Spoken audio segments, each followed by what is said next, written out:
BMG საქართველოში საკეისრო კვეთების რაოდენობა არ მცირდება. ჯანდაცვის სამინისტროს ინფორმაციით 2017 წელს საკეისრო კვეთების წილი 44.4% შეადგენდა, რის გამოც უწყებამ 17-მდე სამშობიარო დააჯარიმა. 5 სტატუსი შეუჩერა. უფრო ვრცლად თემაზე საუბარს თათია ჩაფიჩაძე გააგრძელებს.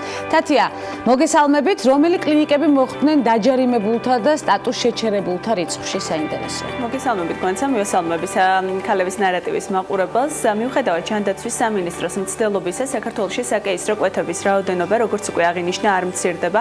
გასულ წელს უწყებამ კლინიკებს საკეისრო კვეთების არსებული პროცენტული მაჩვენებლების დაწევა მოსთხოვა, თუმცა სტატისტიკა აჩვენებს, რომ მდგომარეობა არ უმჯობესდება, რის გამოც 2017 წლის 1 მარტიდან დღემდე 17-მდე სამშობიარო დაჯარიმდა, 5 კი საყოველთაო ჯანდაცვის პროგრამას გამოეთიშა. დაჯარიმებულებს შორის მოხვდნენ ისეთი კლინიკები, როგორიცაა ჰერა, ჩაჩავას და იმედის კლინიკები, ასევე ბრაზერსი, ბაიები, დავით დავარაშვილის კლინიკა, უმინეთი კახეთი, ეშვილის სახელობის ბათუმის დედათა და ბავშვთა ცენტრალური ჰოსპიტალი, ღუდუშაურის სახელობის ეროვნული სამედიცინო ცენტრი, ახალი სამშობიარო ცენტრი, ხონელიძის კლინიკა, ასევე მედკაპიტალის გლდანის ფილიალი და ქუთაისის ნომერ 3 და ახალი ნომერ 2 სამშობიარო სახლი. რაც შეეხება სტატუს შეჩერებულ კლინიკებს, ხუთაულში მოხვდნენ ნათელა პატარკაციშვილის სახელობის მრავალპროფილური კლინიკა, დედაშვილობა, ასევე ოქროს საწმისი 21, პირველი საავადმყოფო, საქართველოს საპატრიარქოს სამედიცინო ცენტრი და ასევე ბოკერიას სახელობის თბილისის რეფერალური ჰოსპიტალი. თათია, თუ ესაუბრე აღნიშნული კლინიკების წარმომადგენლებს და როგორია მათი პოზიცია? გვანცა ჩვენ გუშინ მთელი დღის განმავლობაში ვცდილობდით ყველა მათგანთან დაკავშირებას, თუმცა აბსოლუტურმა უმრავლესობამ სატელევიზიო კომენტარზე უარი განაცხადა, ნაწილმა კი სატელეფონო საუბრისას აღნიშნა, რომ სამინისტროს საკითხი უფრო ღრმად და საფუძვლიანად უნდა შეესწავლა. ერთ-ერთი გამონაკლისი, რომელიც გუშინ ჩავწერეთ, იყო კლინიკა ბაიები, სადაც აცხადებენ, რომ ერთ წელში 3% პუნქტით საკეისრო კვეთების შემცირება საზოგადოებაში არსებული ცნობიერების გათვალისწინებით ფაქტობრივად შეუძლებელი იყო. კლინიკის ხელმძღვანელობა თვლის, რომ კოლოსალურია ჯარიმის ოდენობაც, კონკრეტულად ამ შემთხვევაში ჯარიმის თანხა შეადგენს 91,000 ლარს და კლინიკაში თვლიან, რომ ეს მომავალში მათ განვითარებას შეაფერხებს. ასევე სამედიცინო დაწესებულების ხელმძღვანელობას შენიშვნები აქვთ გაწერილ კრიტერიუმებთან დაკავშირებითაც. ჩვენ შემთხვევაში, როცა ხელშეკრულება დაგვიდეს საკეისრო კვეთების პროცენტი იყო 36.8 და უნდა ჩამოსული შეგვემცირებინეს 3%-ით, უნდა ჩამოსულიყავით 33%-მდე რა. ანუ მაგრამ აქ არ იყო დაკონკრეტებული, იგულისხმებოდა თუ არა იქ მოთხოვნილი საკეისროები, ის მოქალაქეები, რომლებიც სხვა ქვეყნებში ცხოვრობენ და ჩვენ დაფინანსებას არ იღებენ და აი ამ ყველაფერს, რადგან ეს არ იყო დაკონკრეტებული, ჩავთვალეთ, რომ პროცენტს არ მიემატებოდა და აღმოჩნდა, რომ შევცდით. ეს არის კომპლექსური სამუშაო. ამას ერთი ხელის მოსმით და ერთი ხელის დაკვირით ჯარიმებით ვერ გადაწყვეტს ვერავინ, იმიტომ რომ პაციენტები არიან წლების მანძილზე მიჩვეულები იმას, რომ საკეისროები კეთდება ძალიან მარტივად და მათი აზრის შეცვლა არის ძალიან რთული. ჩვენ ასევე ვესაუბრეთ სამშობიარო პინეო სამედიცინო ეკოსისტემის სამედიცინო დირექტორს ზაზა სინაურიძესაც, რომელიც მიიჩნევს, რომ საკეისრო კვეთების კუთხით ქვეყანაში მდგომარეობა კვლავ ძალიან მძიმეა, რაც თავისთავად უარყოფითად აისახება დედათა სიკვდილიანობის მაჩვენებელზე. სინაურიძე თვლის, რომ ფინანსური სანქციები ლოგიკურია, თუმცა ამასთან ერთად აუცილებელია სამინისტრო მექიმების გადამზადების და საზოგადოებაში ცნობიერების ამაღლების კუთხითაც იმუშაოს. რამოდენიმე შემადგენლობა აქვს ამ პრობლემას. ერთ-ერთი ყველაზე მთავარი არის თვითონ მოსახლეობის ორსულების განათლება, სამწუხაროდ საკმაოდ მოიკოჭრებს.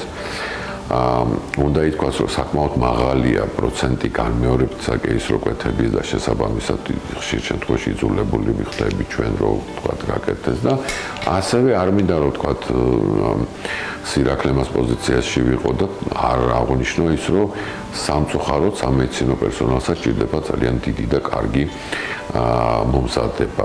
აბსოლუტში ვარ, ხა შეიძლება ერთხელ რაღაცა ლიცენზია ჩააბარა და 20 წელია გასული იმის შემდეგ და აღარ წიგნი წაუკითხავს მერე და აღარც კინო არ უნახია, რა თქმა უნდა, ხუბრობით ვიძახი და შესაბამისად ეს ღონისძიებები კომპლექსშია გასატარებელი. როგორც ცნობილია, ჯანდაცვის სამინისტრო სამშობიარო კლინიკების სელექტიურ კონტრაქტირებას 2017 წლის 1 მარტიდან ახორციელებს. კლინიკები, რომლებიც ვერ მიიღებენ სპეციალურ დონეს და წელიწადში მინიმუმ 500 მშობიარი არ ეყოლებათ, ვეღარ ერთვებიან საყოველთაო ჯანდაცვის პროგრამაში, რაც შეეხება ჯარიმების დაკისრებას. აღნიშნული სანქციები საკეისრო კვეთების რაოდენობის შემცირების არ დაფიქსირების შემთხვევაში წესდება. უფრო ვრცლად პრობლემის მოგვარების გზებზე დარწმუნებული ვარ უკვე სტუმართან ერთად გააგრძელებ გვანცა საუბარს. ნამდვილად უღრმესი მადლობა თათია ჩაფიჩაძეს მნიშვნელოვანი ინფორმაციის მოწოდებისთვის, რომელზე საუბარსაც ცხადია. განვაგრძობთ მედიცინის დოქტორთან, მეან გინეკოლოგთან, თინათინ გაგუასთან ერთად. მოგესალმებით თინათინ, უღრმესი მადლობა მობრძანებისთვის პირველ რიგში. ჩვენ მოვისმენთ სხვა კომენტარი, სხვადასხვა აზრი ამ საკითხთან დაკავშირებით. მე თქვენი დაკვირვება მაინტერესებს და პირადად თქვენი აზრი აი ამ დაკვირვების პროცესში. მიუხედავად ჯანდაცვის სამინისტროს მცდელობისა, კიდევ ერთხელ აღვნიშნოთ საქართველოში საკეისრო კვეთების რაოდენობა, როგორც უკვე აღინიშნა, არ მცირდება. უმჯობესდება თუ არა სტატისტიკა, თქვენი დაკვირვებით საინტერესოა და თქვენი გამოცდილებით და როგორია მსოფლიოს მაგალითები ამ კუთხით. ეს მაინტერესებს ყველაზე მეტად. საქართველოს მაგალითებს დავაკვირდით უკვე. ზოგადად მოგესალმებით, მივესალმებით ჩვენს მაყურებელს. ამ შემთხვევაში ცოტა შორიდან ვიტყვი, რომ ის რომ საკეისრო კვეთა დროს გაცილებით მაღალია გართულებათა რიცხვი ბუნებრივ მშობიარობასთან შედარებით, ამაზე უკვე თანამედროვე საზოგადოება და მსოფლიო არ დაობს. გართულებები მაღალია როგორც ადრეული, ისე შორეული, რომელიც გაზრდილი საკეისრო კვეთის შემდგომ უფრო მოგვიანებით დადგება ჩვენი საზოგადოებათან, როგორც სამედიცინო საზოგადოება და ასევე პაციენტები ამ გართულებების წინაშე, ანუ ეს შედეგები როგორც ახლო შედეგი გვექნება, ასევე შორეული. ამიტომ ნებისმიერი ინიციატივა, რომელიც შეამცირებს საკეისრო კვეთას, ერთმნიშვნელოვნად კარგია. ფორმებზე ამაზე შეიძლება მოგვიანებით კი ბეტონო, ეს ვისაუბროთ, მაგრამ ის რომ გაზრდილი საკეისრო კვეთა არ აუმჯობესებს პერინატალურ გამომცავალს, ეს ცალსახაა. როგორც დედის ჯანმრთელობისთვის არის სახიფათო, ისე შეიძლება ბავშვისთვისაც არასასურველი იყოს. კი ბეტონო, თუ უფრო დეტალურად ვისაუბრებთ, მაღალია გართულებები დედის მხრივ, ეს არის ადრეული გართულებები, როგორც არის ინფექცია, სისხლდენები, დაყოვნებული ჰოსპიტალიზაციის პერიოდი და გვაქვს შორეული გართულებები, გაზრდილი საკეისრო კვეთები იწვევს მოგვიანებით გართულებებს, როგორც არის გაზრდილი, თქვა ექტოპიური ორსულობები ამ ქალებში, თქვა შემდგომ პლაცენტის წინამდებარეობა და თქვა ქრონიკული მენჯის ტკივილი და ასე შემდეგ. რაც შემდგომში კიდევ უფრო ზრდილს დედათა ავადობას და სიკვდილობას. თუ ვისაუბრებთ ნაყოფის თვალსაზრისით, აქაც გაზრდილია გართულებათა რიცხვი და დღეს უკვე გაჩნდა მონაცემები, რომ იზრდება ისეთი შემდგომი დაავადებების რიცხვი ამ ახალშობილებში, როგორიც არის თქვა დიაბეტი, ალერგიული დაავადებები. ამიტომ პრობლემა თავისთავად ძალიან დიდია და ამაზე თანამედროვე მსოფლიო თუმცა თინათინ, რამდენად მზადაა საზოგადოება ცნობიერების კუთხით, სწორედ ეს ძალიან საინტერესოა. ის ინფორმაცია, რომ საკეისრო კვეთა თავისთავად არაფრით არ არის უკეთესი ბუნებრივ მშობიარობაზე, მაგრამ მიუხედავად ამისა, ტენდენცია გაზრდისა არსებობს, არა მხოლოდ საქართველოში, არამედ მთელ მსოფლიოში. და ბუნებრივი და ლოგიკურია, რომ ჩდება კითხვა, რატომ არის ესე. პირველი, რაც თქვენ აღნიშნეთ და რომ არის მოსახლეობის ცნობიერება არის ძალიან დაბალი და ამას ჩვენ ხელს უწყობთ, როგორც საზოგადოება, თქვა ინფორმაცია ამ მიმართულებით ძალიან ნაკლებია. მეორე, რაც ასევე უნდა აღნიშნოთ, რომ სამედიცინო საზოგადოებაში არსებობს მედიკო-ლეგალური გარჩევების შიში, არსებობს ასე ვთქვათ თავდაცვითი მედიცინა, როდესაც ექიმი ირჩევს ამ არჩევანს საკუთარი თქვა დაცვის თვალსაზრისით, იმიტომ რომ ინფორმაცია ნაკლებია, ხალხს გონია რომ თუ საკეისრო გაუკეთდება, მაშინ მისი გამოსავალი იქნება უმჯობესი და ამ მიმართულებითაც აუცილებელია რომ როგორც პაციენტის ცნობიერება გაიზარდოს, ასევე ექიმის უფლებებიც ამ თვალსაზრისით იყოს თქვა გაზიარებული და დაცული გარკვეულწილად. მესამე საკითხი, რაც ასევე ძალიან მნიშვნელოვანია, ნაკლებია მუშაობა ანტენატალურად, რომ პაციენტმა იცოდეს თქვა იმ გართულებების შესახებ, რაც შეიძლება რომ საკეისრო კვეთას თან სდევდეს და აქვე ვიტყვი რომ აქ ლაპარაკია არაჩვენებით გაკეთებულ საკეისრო კვეთაზე, თორე თავისთავად იმ პაციენტებში, სადაც საკეისრო კვეთა აუცილებელია, ეს თავის დროზე სიცოცხლის გადამრჩენი ოპერაციად იქნა აღიარებული და შესაბამისად აუცილებელია. თუ ჩავთვლით კითხვა, რომელიც თქვენ დასვით, რომ უნდა იყოს თუ არა რაიმე ტიპის ჩარევა ამ თვალსაზრისით, საკეისრო კვეთის მაჩვენებელი დაბალი რისკის ორსულებში ეს არის ხარისხის ინდიკატორი ყველა განვითარებულ ქვეყანაში. წინაშე და დღესდღეობით ზოგიერთ დაწესებულებებს საზღვარგარეთ აი თქვა აქვთ მოთხოვნა რომ ეს მაჩვენებელი იყოს საჯარო.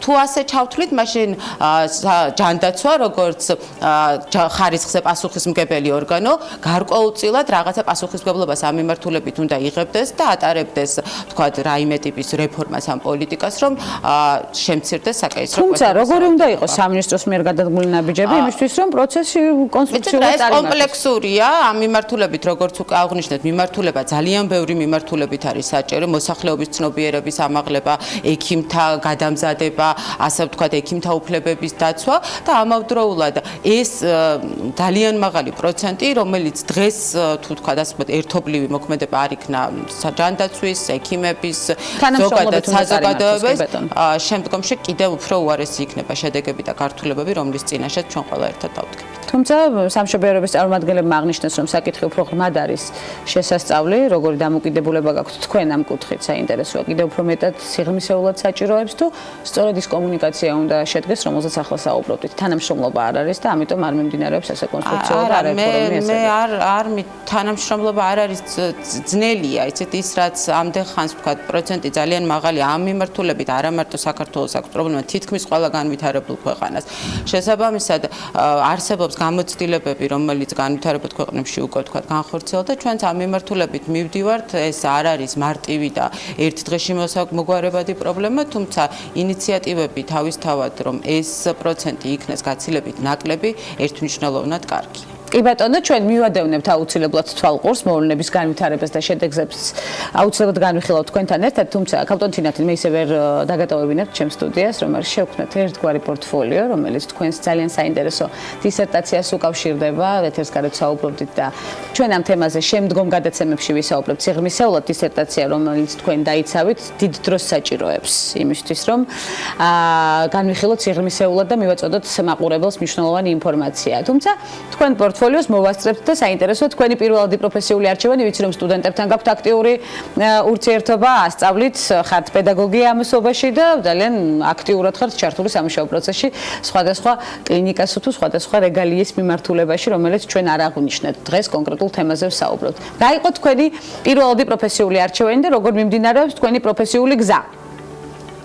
რავით, თემას რამდენად ეხება. თემას გადავუხვით, ამიტომ აღვნიშნე რომ აუცილებლად უნდა გადავუხვოთ თემას. მე გინეკოლოგი ვმუშაობ ასევე სტუდენტებთან დავით ტუდიანის სამედიცინო უნივერსიტეტში, ვასწავლი მეან გინეკოლოგიის კათედრაზე და ზოგადად ჩემთვის ესეთი ქალთა ჯანმრთელობა და განსაკუთრებით კულტურული თვალსაზრისით გინეკოლოგიური თავისებურებები ერთ-ერთი საინტერესო თემა. და სწორედ ამ მიმართულებას ეხება თქვენს მიერ დაცული დისერტაცია. ჩემთვის საინტერესო იყო როგორია კულტურული როლი ვთქვათ გინეკოლოგიური გინეკოლოგიურ პათოლოგიებში. და ჩვენ დავიტოვოთ პირობას რომ ამ თემაზე ვისაუბრებთ თქვენთან ერთად წელს. მადლობა მოწვევისთვის. თინათინ გაგუა, მეან გინეკოლოგი, მედიცინის დოქტორი, სტუმრობდა გადაცემას ქალების ნარატივი.